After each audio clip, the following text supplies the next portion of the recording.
வணக்கம் மக்களே, welcome to beginners life style. இன்னைக்கு நம்ம மட்டன் பிரியாணி எப்படி பண்ணுறதுன்னு பார்க்கலாம். ஃபஸ்ட்டு மட்டன் இந்த மாதிரி போட்டோன்னே வர மாதிரி நல்லா வேக வச்சு எடுத்துக்கோங்க. 1/4 கிலோ மட்டனுக்கு ஒரு 3லேருந்து 4 டம்ளர் தண்ணி, மஞ்சள் தூள், இஞ்சி பூண்டு விழுது 1 ஸ்பூன் எல்லாம் போட்டு நான் குக்கரில் 8 விசில் வச்சு எடுத்தேன். கரெக்டாக வந்தது. இப்போது நம்ம பிரியாணி பண்ணுறதுக்கு ஒரு 2 ஸ்பூன் நெய், அதுக்கப்புறமா எண்ணெய் ஒரு 4 ஸ்பூன் எண்ணெய் விட்டுட்டேன். அதிலே வந்துட்டு 3 கிராம்பு, ஒரு துண்டு பட்டை, அதுக்கப்புறமா 3 ஏலக்காய் இதை மட்டும் போட்டுட்டு நல்லா ஒரு 2 வெங்காயம் ஸ்லைஸாக கட் பண்ணி இந்த மாதிரி போட்டுட்டேன். நல்லா உப்புலாம் போட்டு நல்லா வதங்கணுங்க. இது வந்துட்டு கோல்டன் ப்ரௌன் அளவுக்கு நீங்கள் நார்மலாக பிரியாணிக்கு வதக்கிறத விட இது நல்லா வதங்கணும். இதில் ஏன் நம்ம நெய் கம்மியாக போட்டிருக்கோம் அப்படின்னா, மட்டன்லேருந்தே ஆல்ரெடி நிறைய ஃபேட் மாதிரி வரும், ஒரு மாதிரி நெய் மாதிரி வரும். அதுவே நல்ல ரிச்சனஸ் கொடுக்கும் உங்களுக்கு. நீங்கள் இதுக்கப்புறமா இன்னும்லாம் நெய் சேர்க்க வேணாம்.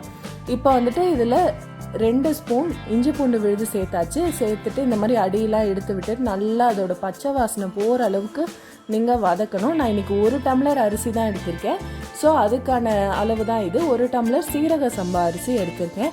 நீங்கள் எத்தனை டம்ளர் எடுக்கிறீங்களோ இது அப்படியே நீங்கள் டபுள் பண்ணிக்கோங்க. இப்போ இதில் வந்துட்டு 1 ஸ்பூன் காஷ்மீரி சில்லி பவுடர் சேர்த்துருக்கேன். இது கலர் கொடுக்கும். இந்த டைமில் சேர்க்குறப்போ உங்களுக்கு வந்துட்டு நீங்கள் எக்ஸ்டர்னலாக வேறு எந்த கலரும் ஆட் பண்ண வேணாம், இதுவே நல்ல கலர் கொடுக்கும். இதை வந்துட்டு நல்லா சேர்த்துக்கோங்க. இப்போ வந்துட்டு இதில் தக்காளி, அதுக்கப்புறமா 2 பச்சை மிளகா. தக்காளி வந்துட்டு நான் 1 தக்காளி தான் சேர்த்துருக்கேன், சின்னதாக கட் பண்ணி. இந்த தக்காளி நல்லா வதங்கணும், நல்லா அதோட தோல் மட்டும்தான் இருக்கணும், அந்த அளவுக்கு நல்லா வதக்கிடுங்க. இதிலே வந்துட்டு தயிர் சேர்த்துக்கலாம். தயிர் வந்துட்டு சின்ன பேக்கெட் தயிரில் பாதி பேக்கெட் நான் போட்டிருக்கேன்.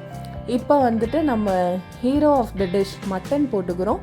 மட்டன் வந்துட்டு நீங்கள் போடுறப்பே தெரியும் அதோட ரிச்னஸ், அதோட அந்த இது டேஸ்ட் வந்துட்டு பார்த்தாலே உங்களுக்கு வந்து ஹெச்சு விடுற மாதிரி இருக்கும். அந்த அளவுக்கு சூப்பராக இருக்கும் அதோட ரிச்னஸ்ஸு.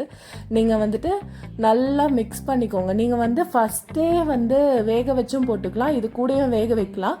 ஆனால் இந்த மெத்தடில் உங்களுக்கு தண்ணி எந்த அளவுக்கு கரெக்டாக ஊற்றணுன்றது உங்களுக்கு தெரியும், அதனால் நம்ம இப்படி போடுறோம். இதில் 1 ஸ்பூன் கரம் மசாலாவும் சேர்த்து நல்லா மிக்ஸ் பண்ணிக்கோங்க. இப்போ மட்டன் வேக வச்ச தண்ணியிலேருந்தே நான் இதுக்கு தண்ணி ஊற்றுறேன்.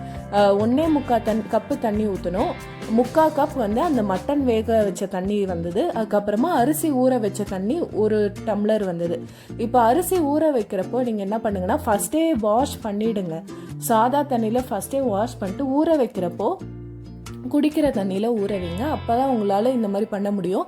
சீரக சம்பா அரிசிக்கு மட்டும்தான் இந்த மாதிரி அரிசி ஊற வச்ச தண்ணி, ஏன்னா அப்போ தான் அதோட ஃப்ளேவரு சூப்பராக வரும். இந்த மெத்தட் நீங்கள் ட்ரை பண்ணுங்கள் சீரக சம்பாக்கு. இப்போ இதை போட்டுட்டு அந்த தண்ணி கொதித்த உடனே நம்ம சீரக சம்பா அரிசியை வந்துட்டு போட்டுடுறோம். நல்லா அந்த தண்ணியெல்லாம் வடிச்சிட்டு கரெக்டாக போட்டுக்கோங்க. போட்டுட்டு இதில் வந்துட்டு கொஞ்சமாக லெமன் பிழிஞ்சு விட்டுருங்க. லெமன் வந்துட்டு ரொம்ப பிடிக்க வேண்டாம். சப்போஸ் நீங்கள் உங்கள் வீட்டில் தயிர் வந்து கம்மியாக இருக்குது அப்படின்னா அதுக்கேற்ற மாதிரி நீங்கள் லெமன் கொஞ்சம் அதிகமாக பிழிஞ்சிக்கலாம். ஸோ அந்த மாதிரி நீங்கள் அட்ஜஸ்ட் பண்ணிக்கோங்க. இதில் வந்துட்டு நம்ம தேவையான அளவுக்கு உப்பு சேர்த்துக்கிறோம். எனக்கு வந்துட்டு ஒரு 3/4 ஸ்பூன் உப்பு கரெக்டாக இருந்துச்சு. நீங்கள் வந்துட்டு இது டேஸ்ட் பண்ணி பாருங்கள். உப்பு வந்து ஒரு சிட்டிகை வந்து அதிகமாக இருக்கணும், அந்த அளவுக்கு வந்து நீங்கள் உப்பு சேர்க்கணும். ஏன்னா நம்ம தண்ணியும் ஊற்றிருக்கோம்ல, ஸோ அந்த மாதிரி நீங்கள் சேர்க்கணும். இப்போ தட்டு போட்டு மூடியாச்சு. நீங்கள் வந்துட்டு ஒரு 2-3 நிமிஷமே அதுக்கப்புறமா திறந்தாலே இந்த மாதிரி நல்லா அந்த தண்ணியெலாம் சுண்டி இப்படி வந்துடும். நீங்கள் ரொம்ப நேரம் விட்டுறக்கூடாது, இல்லாட்டி டக்குன்னு அடி பிடிச்சிரும். சீரக சம்பா டக்குன்னு அடி பிடிச்சிரும். இப்போ நல்லா மிக்ஸ் பண்ணிக்கோங்க. சைடில் இருந்து தான் மிக்ஸ் பண்ணணும். மிக்ஸ் பண்ணிவிட்டு இப்போ நம்ம தம் போடுறதுக்கு சூப்பராக ரெடி ஆயாச்சு. இதிலே பார்த்திங்கன்னா தெரியும் அந்த மேலே அந்த ஃபேட்லாம் எவ்வளோ அழகாக மிதக்குது பாருங்கள். இப்போ வந்துட்டு நம்ம கீழே அந்த தோசைக்கல் வச்சுட்டு அதுக்கப்புறமா மேலே தட்டு, அதுக்கும் மேலே வெயிட் வச்சு தம் போட்டுடலாம். நீங்கள் தம் வந்துட்டு 5 மினிட்ஸ் ஹை ஃப்ளேமில் வச்சுக்கோங்க. அதுக்கப்புறமா 5 மினிட்ஸ் லோ ஃப்ளேமு, அதுக்கப்புறமா 10 மினிட்ஸ் ஆஃப் பண்ணிவிட்டு அப்படியே வச்சுக்கோங்க. அதுக்கப்புறமா ஃபைனலாக எடுத்தீங்க அப்படின்னா இப்படி தான் இருக்கும். செம்ம ஸ்மெல்லு சூப்பராக வந்துச்சு. இது வந்துட்டு நீங்கள் ட்ரை பண்ணி பார்க்கலாம், செமையாக வந்தது. நீங்கள் வந்துட்டு ஒரு 250 கண்டிப்பாக 300 ருபீஸ் இல்லாமல் மட்டன் பிரியாணி வராது. அதுலேயும் 2 பீஸ் தான் கொடுப்பாங்க. அதுக்கு நீங்கள் வந்துட்டு ஒரு 1/4 கிலோ மட்டன் எடுத்து வீட்டில் இந்த மாதிரி செஞ்சீங்க அப்படின்னா செம்மையாக இருக்குங்க. சூப்பராக வந்தது. அடி கூட பிடிக்கல பாருங்கள். இந்த மாதிரி செம்ம டேஸ்ட்டாக வந்தது. முக்கியமாக ரிச்னஸ் இருந்தது. நம்ம வந்துட்டு எதுவுமே எக்ஸ்டர்னலாக சேர்க்கல, ஆனால் கரெக்டாக அந்த வெளியே ஹோட்டலில் சாப்பிட்ற மாதிரி இருந்தது. இன்றைக்கி நம்ம மாட்டு பொங்கலுக்கு தான் இதை செஞ்சுருக்கோம். ஸோ மாட்டு பொங்கல் அப்போ மட்டன் எடுத்து குழம்பு வைப்பாங்க. நம்ம வீட்டில் வந்துட்டு குழம்பும் வச்சோம் கொஞ்சமாக, ஆனால் பிரியாணியும் வேணும் அப்படின்னு சொல்லிட்டு கொஞ்சமாக பிரியாணி செஞ்சு அதை படைச்சிட்டு சாப்பிட்டோம். சூப்பராக இருந்துச்சு. கண்டிப்பாக ட்ரை பண்ணிவிட்டு எப்படி இருக்குன்னு சொல்லுங்கள். நம்ம சேனலில் இந்த மாதிரி நிறைய வீடியோஸ் ஈஸியாக பண்ணுறது எப்படின்னு சொல்லிட்டு போட்டிருக்கோம். உங்களுக்கு பிடிச்சிருக்கு அப்படின்னா நம்ம சேனல் பாருங்கள். உங்களுக்கு பிடிச்சிருக்குன்னா சப்ஸ்கிரைப் பண்ணுங்கள்.